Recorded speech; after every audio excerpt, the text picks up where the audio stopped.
Hello everyone, welcome to Techavro. Today in this video I'm gonna show you how to disable dark mode in your Android phone. Before starting the video, please subscribe to Techavro. So let's get started. For this you have to open your settings. Now scroll down.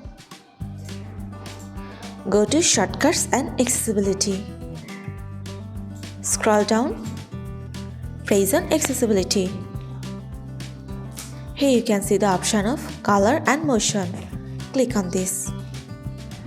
Go to color inversion. If you want to disable your dark mode, you just have to turn on the button of use color inversion. That's it. So this is how to disable dark mode in your Android phone. So guys, that's it. You can do this. I think this video is very helpful to you. If it was, then give a thumbs up and hit the subscribe button. And thanks for watching.